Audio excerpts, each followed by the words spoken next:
তো welcome to the চ্যানেলে সকলকে স্বাগতম। তো কাস্ট সার্টিফিকেটের যে নতুন আপডেট এবং বিভিন্ন প্রশ্নের উত্তর আমরা এই ভিডিওতে দেখে নেব। যাদের 1971 সালের নথি নেই বা যাদের আধার কার্ডের সঙ্গে কাস্ট সার্টিফিকেটের মিল নেই, তো সমস্যার কি সমাধান রয়েছে, তো পুরো দেখো ভিডিওটি, সব প্রশ্নের উত্তর আমরা দেখে নেব। তো নতুন হলে চ্যানেলটিকে সাবস্ক্রাইব করে পাশে থেকো আর সম্পূর্ণ ভিডিওটি দেখো। তো প্রথমে দেখো রিভেরিফিকেশনের কারণ কি, দুর্নীতির বিশাল হিমশৈল। তো প্রথমে দেখো প্রাথমিক বাতিল, ইতিমধ্যেই 700-র বেশি জাল কাস্ট সার্টিফিকেট বাতিল করা কিন্তু হয়েছে। জালিয়াতিরা শাস্তির ভয়ে সরকারি চাকরি ছেড়ে কিন্তু পালাচ্ছে। স্ক্যানারে থাকা সংশয়পত্র, তো স্ক্যানারে থাকা সংশয়পত্র দেখো 2011 সালের পর থেকে ইস্যু হওয়া প্রায় 1,69,00,000 জাতিগত সংশয়পত্র বর্তমানে রিভেরিফিকেশন প্রক্রিয়ার অধীনে কিন্তু রয়েছে। তো এখানে দেখো নেক্সট সমস্যা কোথায় ছিল, তো প্রভাব খাটিয়ে ভুয়ো শংসাপত্র তৈরি করা। নেক্সট এক ব্যক্তির নামে একাধিক কাস্ট সার্টিফিকেট, যেমন এসসি এসটি উভয় সার্টিফিকেট কারো কারো রয়েছে। নেক্সট মিথ্যা তথ্য দিয়ে বছরের পর বছর সরকারি সুবিধা ভোগ করা। তো এগুলো কিন্তু আমরা দেখতে পেতাম। তো এই রিভেরিফিকেশনের কারণে সেগুলো কিন্তু বাতিল হবে অনেক কাস্ট সার্টিফিকেট, যার ফলে চাকরির ক্ষেত্রে বা সরকারি সুবিধা পাওয়ার ক্ষেত্রে কিন্তু অনেকটা প্রভাব কমবে। তো 1,69,00,000 শংসাপত্রের পরিসংখ্যান, গত এক দশকেরও বেশি সময় ধরে ইস্যু হওয়া নথির পুঙ্খানুপুঙ্খ যাচাই।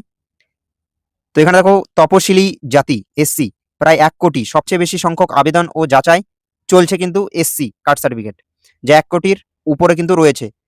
নেক্সট অন্যান্য অনগ্রসর শ্রেণী যেমন ওবিসি প্রায় 48 লক্ষ শংসাপত্র রয়েছে। তপশিলি উপজাতি এসটি প্রায় 21 লক্ষ শংসাপত্র রয়েছে। তো 14ই মে সমস্ত জেলা শাসকের কাছে এই বিপুল পরিমাণ নথির ইন ডিটেলস যাচাই করার কড়া নির্দেশিকা কিন্তু পাঠানো হয়েছে।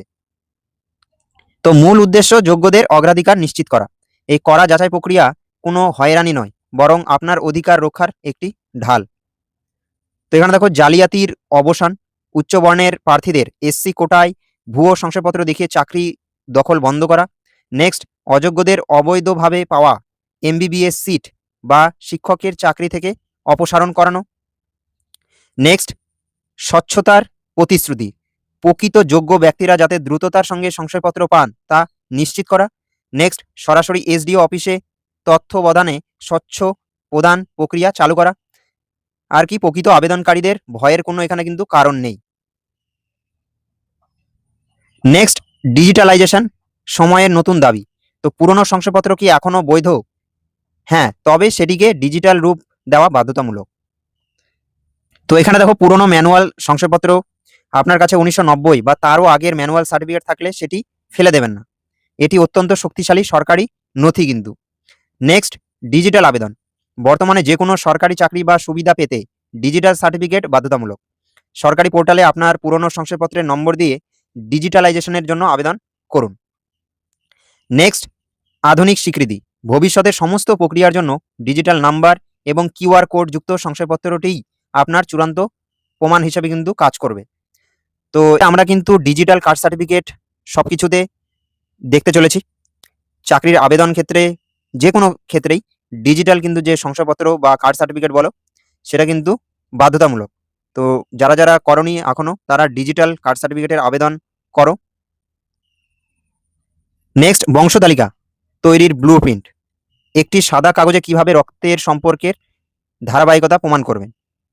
তো প্রথমে প্রপিতামহ গ্রেট গ্র্যান্ডফাদার নাম থাকবে, নিচে গ্র্যান্ডফাদার পিতামহ, নেক্সট ফাদার নেম পিতার নাম, নেক্সট অ্যাপ্লিকেন্ট নাম যে আবেদন করছে বা যিনি আবেদন করছেন তার নাম। তো এইভাবে কিন্তু তৈরি করতে হবে। পারিবারিক ভাঙন বা আইনি বিচ্ছেদ নিয়ে আলাদা করে উল্লেখ করার প্রয়োজন কিন্তু এখানে নেই, শুধুমাত্র রক্তের সম্পর্ক দেখান এখানে। নেক্সট এই তালিকাটি তৈরি করে আপনার অঞ্চলের পঞ্চায়েত প্রধান বা মিউনিসিপ্যালিটির কাউন্সিলের কাছে গিয়ে সিল ও সই করিয়ে নিতে হবে, এটি আপনার আইনি স্বীকৃতিপত্র। নেক্সট আপনার প্রোফাইল অনুযায়ী প্রয়োজনীয় প্রমাণপত্র, ফার্স্ট জেনারেশন এবং বংশগত আবেদনকারীদের মধ্যে নথির পার্থক্য দেখে নাও। তো এখানে দেখো নথির ধরন, প্রাথমিক প্রমাণ, ফার্স্ট জেনারেশন যারা, তাদের জন্য কি বসবাসের প্রমাণ সবচেয়ে জরুরি, পঞ্চায়েতের রেসিডেন্সিয়াল সার্টিফিকেট লাগছে। আর বংশগত আবেদনকারী SC ST OBC তাদের কি পরিবারের বয়স্কদের পুরনো সরকারি নথি বা বাবার বা ঠাকুমার দলিল। নেক্সট ব্যক্তিগত পরিচয়, ফার্স্ট জেনারেশনদের ক্ষেত্রে ভোটার আইডি এবং আধার কার্ড। আর বংশগত আবেদনকারী যারা রয়েছে তাদের ক্ষেত্রে 1950 বা 71 সালের জমির দলিল বা ভোটার কার্ড এখানটা কিন্তু লাগছে। নেক্সট বংশতালিকা, পরিবারের বয়োজ্যেষ্ঠদের তথ্য সহ বংশতালিকা লাগছে ফার্স্ট জেনারেশনদের। নেক্সট বংশগত আবেদনকারীদের জন্য প্রপিতামহ থেকে আবেদনকারী পর্যন্ত সম্পূর্ণ বংশতালিকা লাগছে। নেক্সট এখানটা অতিরিক্ত প্রমাণ ফার্স্ট জেনারেশনদের ক্ষেত্রে লাগছে না। বংশগত আবেদনকারীদের জন্য সম্প্রদায়ের সংস্থাপত্র এবং গ্রামের বাসিন্দাদের জবানবন্দি কিন্তু লাগছে এখানে। নেক্সট গোল্ডেন ডকুমেন্টস বা অত্যন্ত মূল্যবান নথি, এই প্রাচীন নথিগুলির যে কোনো একটি আপনার দাবিকে মজবুত করবে। তো এখানে দেখো 1950 বা 1971 সালের জমির দলিল, ঠাকুমার বা বাবার আমলের পুরনো দলিল, আপনি যে দীর্ঘদিন স্থায়ী বাসিন্দা তার অকাট্য প্রমাণ কিন্তু। তো এটা থাকলে তো অবশ্যই অনেক ভালো। নেক্সট বাবার পুরনো SC সার্টিফিকেট, বাবার 1990 সালের বৈধ SC সার্টিফিকেট নিজেই একটি শক্তিশালী সরকারি নথি কিন্তু। এর সাথে 1971 সালের দলিল না থাকলেও শুধু ফ্যামিলি ট্রি তৈরি করলেই কাজ কিন্তু হয়ে যাবে এখানে। নেক্সট পুরনো ভোটার কার্ড বা ট্যাক্স রসিদ, জমির দলিল না থাকলে বাবার 1950 সালের ভোটার কার্ড, পুরনো ট্যাক্স রিসিট বা সরকারি চাকরির পুরনো সার্ভিস রেকর্ডের দলিলের বিকল্প হিসেবে দারুণ কিন্তু কাজ করবে এখানে। তো নেক্সট দেখো ফিল্ড ভেরিফিকেশন, আপনার এলাকার তদন্ত। তো ভেরিফিকেশন অফিসার আপনার গ্রাম বা পাড়ায় এলে কি কি যাচাই করবেন, তো প্রাথমিকভাবে জেনে নাও। তো এখানটা স্থানীয় পরিচিতি যাচাই করবে প্রথম ধাপে। অফিসার প্রতিবেশীদের কাছে আপনাদের ব্যক্তিগত পরিচয়, জাতিগত পরিচয় এবং দীর্ঘদিনের বসবাসের বিষয় জানতে চাইবেন। সম্প্রদায়ের সাথে ভালো সম্পর্ক রাখা জরুরি। নেক্সট মূল কপি যাচাই, সমস্ত পুরনো দলিলের মূল কপি এবং সার্টিফিকেটের অরিজিনাল কপি অফিসারকে দেখাতে হবে। ফটোকপির সাথে তারা আসল কাগজপত্র মিলিয়ে দেখবেন। ফাইল গুছিয়ে রাখুন এখন থেকে। নেক্সট অতিরিক্ত প্রত্যয়ন, প্রয়োজন হলে এলাকার প্রধান বা সংশ্লিষ্ট সম্প্রদায়ের স্বীকৃতি সমিতির কাছ থেকে জাতিগত পরিচয় সম্পর্কে একটি প্রত্যয়নপত্র এফিডেভিট পেশ করতে হতে পারে কিন্তু। নেক্সট ডায়াগনস্টিক গাইড, পোর্টাল এবং ডিজিটাল সমস্যা। তো ডিজিটাল পোর্টালে সাধারণ সমস্যার দ্রুত সমাধান। তো এখানে দেখো সমস্যা কি কি দেখাচ্ছে, পেন্ডিং অ্যাড ভিডিও যাদের দেখাচ্ছে সেটার কারণ হলো আপনার ফাইলটি ভিডিও দপ্তরে অনুমোদনের অপেক্ষায় আছে, ডেটাবেস আপডেটের সময় লাগে এখানে। সমাধান কি, অনেক দিন পেন্ডিং থাকলে অ্যাকনলেজমেন্ট স্লিপ নিয়ে স্থানীয় বিডিও বা SDO অফিসে গিয়ে যোগাযোগ করতে হবে। নেক্সট নো রেকর্ড ফাউন্ড যদি দেখায়, সেটার কারণ হলো সার্ভার ডেটা এন্ট্রি না হওয়ার কারণে এটা কিন্তু হয়। তো এটা সমাধান হিসেবে পুরনো মূল কপির তথ্যগুলো মিলিয়ে দেখুন, সব ঠিক থাকলে SDO অফিসে গিয়ে ডিটেলস আপডেটের আবেদন করতে পারেন। নেক্সট আধার কার্ডের নামের সাথে সার্টিফিকেটের বানান অমিল যদি থাকে, তো এটা টাইপিং ভুল বা নামের বানানের সামান্য পার্থক্য থাকতে পারে। এর সমাধান হিসেবে ভেরিফিকেশনের সমস্যা হবে কিন্তু। তো আধার কার্ডের নাম সংশোধন বা কারেকশন করতে পারো সার্টিফিকেটের সাথে হুবহু মিলিয়ে, তো এটা কিন্তু করে রাখতে হবে। নথি এবং ঠিকানার সমস্যা, পুরনো দলিল বা ঠিকানার অমিল হলে যা করণীয়। তো এখানে দেখো সমস্যা হিসেবে দেখো পুরনো জমির দলিলে সাবকাস্ট লেখা নেই, এটার সমাধান কি, দলিলের সাবকাস্ট থাকা বাধ্যতামূলক কিন্তু নয়। বংশের পেশাগত ঐতিহ্যের ভিত্তিতে পঞ্চায়েত থেকে একটি লোকাল রেসিডেন্সিয়াল বা কাস্ট সার্টিফিকেট সংগ্রহ করতে পারো। নেক্সট ঠিকানা বা গ্রাম পরিবর্তন হয়েছে, তাহলে কি করবে, তো এটি কোনো বড় সমস্যা নয়। বর্তমান ঠিকানার প্রমাণপত্র, নতুন ভোটার কার্ড, রেশন কার্ড এবং পূর্ববর্তী ঠিকানার প্রমাণ একসাথে গুছিয়ে রাখতে হবে।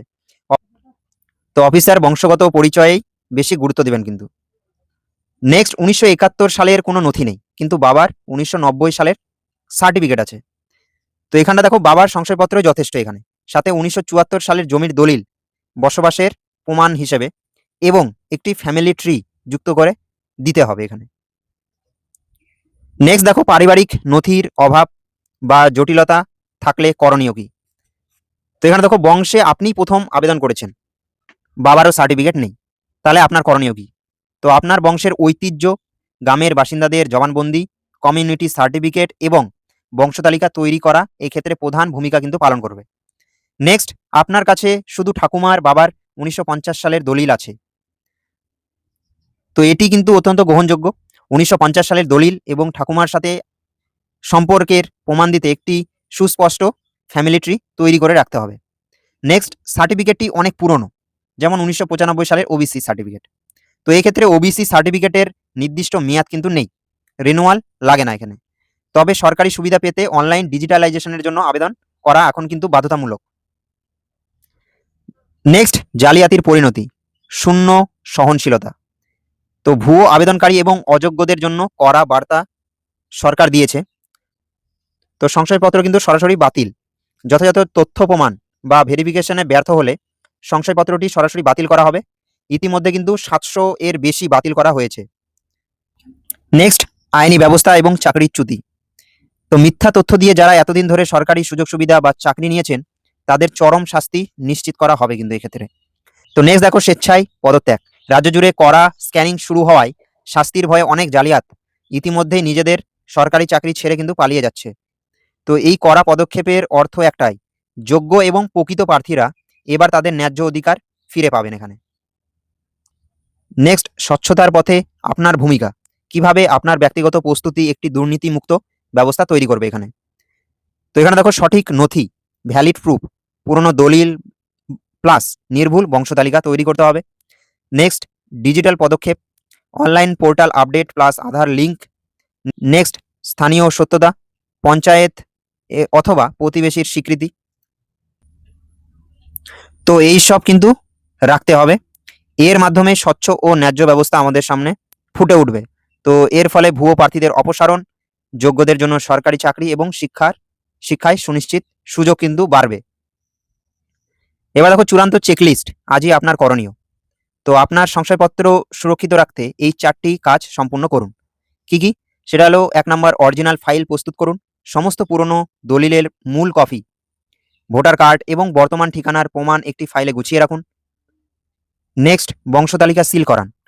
একটি সাদা কাগজে প্রপিতামহ থেকে নিজের নাম পর্যন্ত বংশতালিকা বানিয়ে পঞ্চায়েত বা কাউন্সিলরকে দিয়ে সই করিয়ে নিন। নেক্সট, ডিজিটালাইজেশনের আবেদন করুন। পুরনো ম্যানুয়াল সার্টিফিকেট থাকলে আজই সরকারি পোর্টালে ডিজিটাল নম্বরের জন্য আবেদন করুন। নেক্সট, নামের বানান মেলান। আধার কার্ড এবং সার্টিফিকেটের নামের বানান হুবহু এক আছে কিনা চেক করুন। ভুল থাকলে আধারে সংশোধন করুন। তো এই 4টি কাজ কিন্তু করে রাখতে পারো। তো ধৈর্য ধরুন সকলে। নথিপত্রের মিল থাকায় ভেরিফিকেশন সফল হওয়ার মূল এখানটা চাবিকাঠি। তো নিয়মিত স্ট্যাটাস চেক করতে আপনার অ্যাকনলেজমেন্ট স্লিপটি যত্ন করে রাখতে হবে। তো এই ছিল কাস্ট সার্টিফিকেট বিশেষ আপডেট এবং বিভিন্ন যে সমস্যা রয়েছে তার সমাধান। তো আশা করি এই ভিডিওর মাধ্যমে তোমরা বুঝতে পেরেছো। তো কোনো প্রশ্ন থাকলে অবশ্যই কমেন্ট সেকশনে করতে পারো। তো থ্যাংক ইউ ফর ওয়াচিং। দেখা হচ্ছে নেক্সট ভিডিওতে নেক্সট আপডেটের সঙ্গে। তো সকলে ভালো থেকো। Thank you.